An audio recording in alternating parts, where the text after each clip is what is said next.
Acho que podemos ir pro prato principal, né? Forsaken. As histórias do jogo mais genial do Roblox. Aparentemente, dentro de um jogo, você pode criar um jogo. Eu não entendo muito de Roblox, eu não tenho experiência nenhuma com Roblox. Não faço a mínima ideia, mas foi a recomendação de um dos nossos inscritos mais fervorosos atualmente. Então, intervalo vamos menor assistir. de um pro outro. Diferente dos outros vídeos de Roblox que eu trouxe pra esse canal, hoje não tem ARG e nem 40 minutos de vídeo. Na verdade eu não sei, tô curioso pra saber, enfim. À medida que eu vou fazendo vídeos de Roblox, eu vou cada vez mais descobrindo novos mistérios e ARGs que poderiam virar vídeos. Isso porque o meu interesse aumenta, eu passo mais tempo procurando e jogando. Inclusive, Certo. muitas dessas gameplays eu posto lá no meu segundo canal de gameplay, link tá na descrição. Fora que vocês também me recomendam Ok. muito. Inclusive, o tema do vídeo de hoje foi recomendação de vocês do meu último vídeo. Sim, aqui na Yoips Corporation a gente tá sempre correndo atrás da máquina. Eu não adianto vídeo. Forsaken. Eu sempre quis fazer um vídeo da lore de Dead by Daylight. Não é nem Forsaken. meme. Eu fico embasbacado em como aquele game tem uma lore rica e viva. Mas eu não sei se tem uma casaria aqui com esse canal. Até porque Dead by Daylight é um game assimétrico. Não tem nada a ver com o canal. E também que a lore dele é muito grande. Mas assim, ver vocês tão hypados com Forsaken me fez mudar essa visão. Afinal, Forsaken é um DBD dentro do Roblox. Ah, Ip, mas ele tem algo de especial? Tem. O que me fez querer fazer esse vídeo foi a lore dos Killers. A forma que eles foram introduzidos nesse jogo e a lore deles é tão genial que eu precisava fazer esse vídeo. E aqui está, meus amigos, Forsaken. Ok, vamos lá. Edit por não sei tem quem outro, lá, cara. que O sim. artista que quer entrar no mercado, ele precisa, obrigatoriamente, ter um portfólio profissional que chame atenção. É mesmo, camarada? Mas eu não Forsaken é um sou. jogo onde a gente tem killers e sobreviventes. E obviamente o objetivo dos killers é dar um fim em todos os sobreviventes que tem no mapa. Atualmente a gente tem 10 Certo. sobreviventes jogáveis para 4 killers. E eu preciso deixar claro que nesse vídeo aqui eu vou me focar somente nos killers. Esse vídeo é focado na lore deles. E se vocês gostarem desse vídeo, do formato dele, eu posso trazer uma parte 2 focado só nos sobreviventes. Mas antes de falar dos killers, vamos falar da gameplay em si. Forsaken é um jogo que segue os mesmos moldes de Dead by Daylight. Ele é assimétrico, só que com bem menos perks que o DBD em si. E ele segue o mesmo esquema. A equipe de sobreviventes precisa arrumar geradores faço pra ideia do que conseguir é fugir. perk, Mas a mas forma mais também. comum dos players ganharem é por tempo. Sério, 4 minutos é muito pouco tempo pra conseguir levar todos os players. Pelo menos na minha opinião. E o ciclo de gameplay desse jogo é Certo. bem padrão, mas a graça dele é a mesma que Dead by Daylight. A variação dos mapas, dos kills, que apesar de não serem muitos, eles são bem legais. E claro, a espontaneidade do jogo em si. Afinal, cada jogada é diferente. Eu recomendo, é real legal. Beleza, agora vamos pro tema do vídeo. Os kills. E o porquê que eu gostei tanto deles. Em Dead by Daylight, sim, eu vou citar vamos muito entender. Dead by Daylight nesse vídeo. Em Dead by Daylight, os kills Aparentemente, são sim. coisas da vida real. Jogos, filmes, lendas e até mesmo atores em si. Inclusive eu tô doido pra testar o Springtrap. Eu ainda não testei. Mas agora, como que tu faz algo parecido Tá. com o Roblox? No Dead by Daylight, os desenvolvedores precisam negociar a IP de um personagem. E isso é bem caro. Propriedade Bem caro. intelectual. Querem um exemplo do quão caro é? É só olhar o capítulo 6 de Dead by Daylight, A Hora do Pesadelo. Pra quem não sabe, A Hora do Pesadelo tem duas versões no cinema. A original, feita pelo Wes Craven, que Deus o tenha, e o reboot horroroso. Enfim, eu tô explicando que tem essas duas versões pra dar o contexto que a versão que foi parar no Dead by Daylight é o reboot. Ok, é comum que quando entra uma parceria pro game, não entre só um... Eles também coloquem sobreviventes do mesmo universo. E, bom, o Fred Krueger tá parecido com o do filme. Ou seja, pagaram pelo nome do Fred Krueger e também pela caracterização do personagem, que sim são coisas diferentes. E a gente tem mais certeza disso ainda quando a gente olha pro sobrevivente que entrou. Esse é o personagem Quentin no filme, e esse é ele no jogo. Compraram o personagem, não a imagem do ator. E o nome disso é economia, porque comprar direitos de imagem é muito mais caro do que comprar um nome de um personagem. Fizeram isso no capítulo 11.5 também, o do Evil Dead, onde o Ash Williams não parece nada com o ator. Compraram o nome Evil Dead e não a imagem do Bruce Campbell, o ator. Ah, Ip, por que você tá explicando Não, mas tudo peraí, isso? calma, Sim, imagem calma. do Bruce Tem Campbell, muita coisa escrita o ator. ali. O modelo no jogo de Ash Williams é ligeiramente diferente do autor, Bruce Campbell, porém em imagens promocionais foi usado o modelo mais parecido, inclusive o Ash no DBD é dublado pelo próprio Bruce, então ao menos a voz foi licenciada. Entendi. Ah, Ip, por que você tá explicando tudo isso? Simples, meu jovem padawan. No Roblox, a maioria dos jogos são indies, sem muito dinheiro pra investir em IPs. Então por que não pegar os próprios mistérios do Roblox? Jogadores ruins e lendas criadas pela comunidade e transformar eles em killers. E essa ideia é simplesmente genial. Seria, se toda a minha explicação não fosse jogada no lixo com o primeiro killer dessa lista. Eu tô falando do Jason Voorhees. Certo, Eu quis colocar Jason. o Jason como o primeiro da lista porque é o Jason. O Jason é legal. Mas num vídeo onde a gente tem lores não YouTuber vistas, afirma. histórias completamente novas, o Jason Voorhees meio que fica sem graça. Mas vamos lá, eu gosto do Jason ainda Ele assim. é, Aqui em porque- Forsaken, o Jason é o Jason mesmo. Ou seja, Jazão. toda a intro que eu fiz, editor pode apagar. Esse Jason, apesar de ser o Jason, ele não tá aqui só porque ele é o Jason e o Jason é um famoso mundo afora. Todos os que estão nesse jogo estão ou homenageando alguma coisa ou fazendo referência a algum player em específico, referenciando algo da comunidade do Roblox. E isso não é diferente com esse Jason. Ele tá aqui referenciando o clássico Sobreviva e na Área 51. Nesse jogo, alguns players são e outros são sobreviventes. É um jogo meio sem objetivo. Quer dizer, ele até deve ter, mas o que reina é a bagunça. Mas isso não faz dele um jogo ruim de forma alguma. O que brilha nesse jogo em relação aos outros é a variedade de...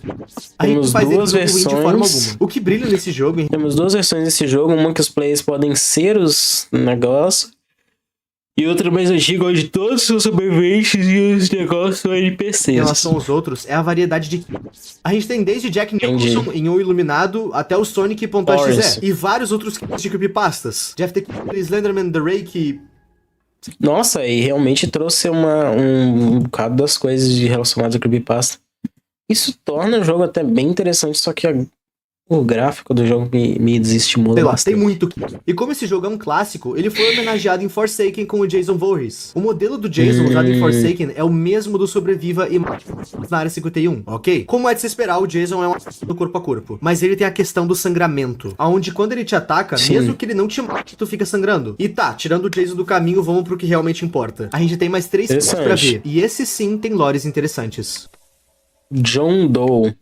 John Doe, o João Ninguém pros mais íntimos. Vamos lá. Esse personagem é um bug, e dá pra notar claramente que ele é aquelas skins padrões das versões mais antigas do Roblox. Os famosos Gwests. Pois bem, como em qualquer jogo de serviço, os devs do jogo têm as suas contas de desenvolvedor. E no Roblox isso também aconteceu. E até onde se sabe, são duas. A John Doe e a Jane Doe. João Ninguém e Joana Ninguém. A parada é que essas contas sempre foram muito quietas. Não aparecem em lugar nenhum há muito tempo, mas ainda assim, de certa forma, continuam sendo atualizadas. Mudando a lista de amigos, ou então aparecendo com itens de eventos ou inscrições. Itens esses que precisam que o dono da conta use para adquiri-los. Mas ambas as contas sempre estão offline. E agora vem a parte do mistério. John Doe e Jane Doe têm todo um misticismo em volta deles. Muitos players, por algum motivo, acreditam que essas contas vão invadir ou já invadiram o Roblox. Essa parada é quase uma profecia. Sempre em algum subreddit aleatório tem alguém dizendo uma data em que essas contas vão atacar. E é sério, tem gente que leva essas histórias religiosamente pro coração. Tem vídeo explicando ataques passados e futuros ataques. Essa coisa saiu tanto do controle uma época que a própria Roblox teve que separar uma parte no suporte do jogo para desmentir que John Doe e Jane Doe sejam hackers, ou que eles tenham sido responsáveis por algum hacking. E o mistério é legal, mas é parado. Até porque no fim do dia, essas contas nunca fizeram absolutamente nada. Agora, indo pro Forsaken, das duas contas, somente o John Doe veio pro jogo. E cara, aqui quase tudo que era dito sobre essas contas se torna realidade. O John Doe é aquele hacker, aquele bug que os mistérios mostravam. Ele é um personagem completamente corrompido, e os seus poderes conversam com toda essa estética de erro. Ele tem garras que são como erros de textura ou algo corrompido. Ele tem ataque... Ficou muito interessante a ideia de que ele é um hacker, portanto ele se torna uma monstruosidade da versão original. Que leve, ataque à distância e inclusive poderes que são armadilhas, onde ele deixa meio que uma armadilha que segue ele e o seu rastro. E claro, ele tem um poder voltado todo pro seu braço, onde ele solta uma espécie de pulsação, que meio que entrega geral por alguns segundos. Eu acho interessante como os criadores pegaram uma lenda e um literal personagem padrão do jogo e transformaram ele num personagem com personalidade e identidade visual própria. É maneiro. 1x1x1. Esse aqui é um pouco confuso. Então eu vou explicar o que eu entendi baseado nas minhas pesquisas. A conta 1x1x1x1 foi criada por Shedeltsky. E o que vocês precisam saber sobre esse mano é que ele trabalhou na área criativa do Roblox por um tempo. Ele chegou a criar alguns jogos, mas acabou saindo do time oficial do Roblox pra focar em outras áreas. Mas mesmo assim, ele ainda é bem ativo na comunidade. Sempre foi. Ok? A nossa história começa em 2012. 2 usuários foram promovidos a moderadores dentro da plataforma Roblox. Esses 2 usuários, apesar de terem conseguido passar por todo o pente fino pra serem contratados como modders oficiais, esses caras eram trolls. Isso porque além de desbanir contas que estavam banidas há muito tempo, eles também começaram a distribuir Robux pra várias contas. E isso deu obviamente. Essa baderna toda fez com que o Roblox fechasse os servidores em 1º de abril de 2012. Parece que foi premeditado que isso tenha acontecido no dia da mentira, mas pelo que eu entendi, toda essa parte da história é verdade. E agora entra o Shedeltsky. Conveniente, não é mesmo? É o Shadeus que vira. O nome desse cara. Isso porque Coisa quem obscura. anunciou que o Roblox havia sido invadido foi ele. E ele fez isso com o propósito de criar o usuário 1x1x1x1. A primeira menção dessa entidade foi através do Necrobloxicon, que é uma releitura do Necronomicon, ou Natrondemanto. Necronomicon ou Sim, Natrondemanto Necronomicon. seria um livro que contém tudo que há de mal, de pior na Terra dentro dele. Todas as profecias, entidades e feitiços estão catalogadas nesse livro. E ele tem uma versão no Roblox, Sim. que é o Necrobloxicon. Esse Necrobloxicon é um item que foi vendido como um chapéu. Ele era extremamente raro. E eu não entendi como, mas o Chapéu? 1x1x1x1 foi citado nele. Não fica explícito como que ligaram essa queda do Roblox em 2012 com o 1x1x1x1. Mas eu acredito que tenha sido justamente porque o Chad Letsky, o criador do 1x1x1, noticiou a queda. As pessoas provavelmente ligaram os pontos dessa forma. Ou talvez tinha algo no Necrobloxicon que citava sobre. O ponto é que o 1x1x1x1 se tornou uma lenda. Essa era a conta de um dos hackers mais perigosos do Roblox. Um hacker que fez o servidor Roblox cair tá por um aí dia desde inteiro, que 2012. conseguiu invadir o Caramba. game, desbanir players e dar Robux pros outros. Tem outras coisas que estão associadas a essa conta, desde outros problemas de servidor até mesmo ataques falsos. Só lendas mesmo. Pois bem, ele tá no Forsaken. Dentro da lenda, a conta 1x1x1x1 teve várias versões até chegar nessa toda verde, com o seu tórax exposto. E foi essa versão que foi parar no Forsaken. Essa lenda e essa conta foi assumida por outro player posteriormente. E sim, o cara basicamente roubou um arroba se passando por outro jogador. E sim, ele era um estelionatário. Ele passou a usar uma conta com notoriedade de forma falsa para tirar vantagem de outros jogadores. E por conta disso, tanto a conta pessoal Caramba, desse estelionatário quanto a conta com- 1x1x1x1 originais foram banidas. Beleza, vamos pro Forsaken de uma vez. O 1x1x1x1 é um keeper à distância. Ele é tipo um tanque, e uma das suas principais armas é uma espada, Tanque onde à além de causar distância? 20 de dano, ela ainda deixa o player meio stunado com outras enfermidades. Ele também tem um ataque pesado, onde ele meio que carrega um poder e o lança com as suas espadas, dando meio que um dano em área por alguns segundos. Ele tem um poder onde ele arremessa a espada, e ele também tem um poder onde ele consegue ver o rastro dos sobreviventes. E esse também é o que tem um dos golpes mais legais que eu vi, que no caso é o Rejuvenescer o Podre. Com esse poder, ele meio que ressuscita todos os players que ele deu cabo pra serem lacaios dele, e isso é B10 pra caramba. O 1x1x1x1 sim, definitivamente é um uma dos coisa golpes meio com mais golpes e mais molecagem. personalidade de todos. Mas não é o meu preferido. O meu preferido com certeza é o Cool Kid. Cool Kid. Bom, vamos lá. De todas as histórias que Sério? você tem até aqui, Criança essa é a legal? única que eu real fiquei confuso se ela é real ou não. E vocês já vão entender o porquê. Antes de falar do Cool Kid e do time Cool Kid, eu preciso explicar pra vocês o que é um exploiter. Exploiter vem da palavra exploit. Explorador. E, bom, Exploited é uma banda de rock escocesa, formada em 1979 pelo seu então vocalista Wade Butchan. E essa banda foi extremamente importante. Ela foi referência por muito tempo pro rock britânico e pra própria cena que ela tava fazendo parte. Agora, o que isso tem a ver com vídeo? Nada, eu só quero Né? encher linguiça. Ah, tá.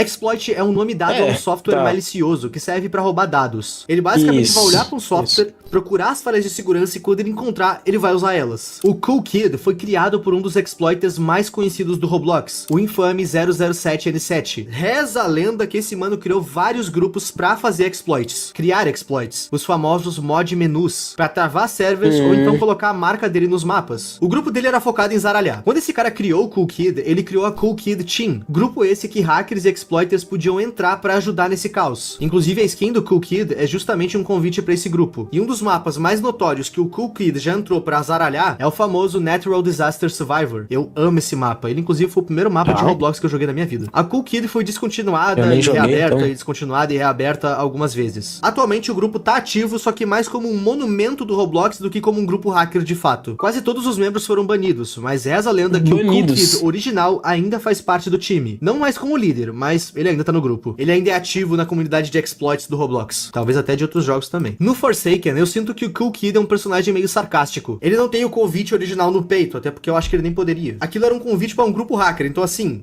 não dá. Em jogo, a skin dele é toda vermelha com um sorriso no rosto. E os seus golpes vão desde um soco base normal, ele tem ataques à distância, onde ele arremessa um bloquinho nos players. E detalhe, esse projétil vara a parede. Então se ele tiver pra te atacar com isso, tu precisa correr em zigue-zague. E ele também tem um golpe que é basicamente uma esticada. Ele literalmente dá um pernaço. Que? E enquanto ele tá correndo, ele pode atravessar os players pra dar...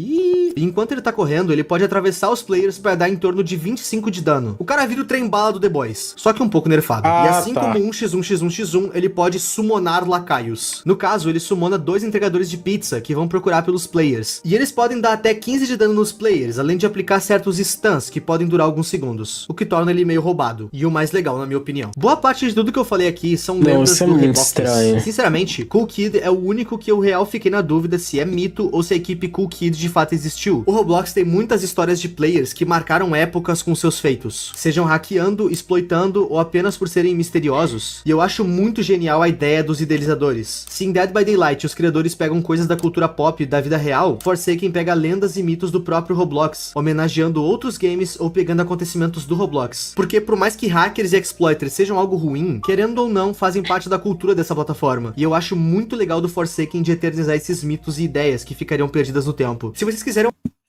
Até assim, é de certa forma divertidinho.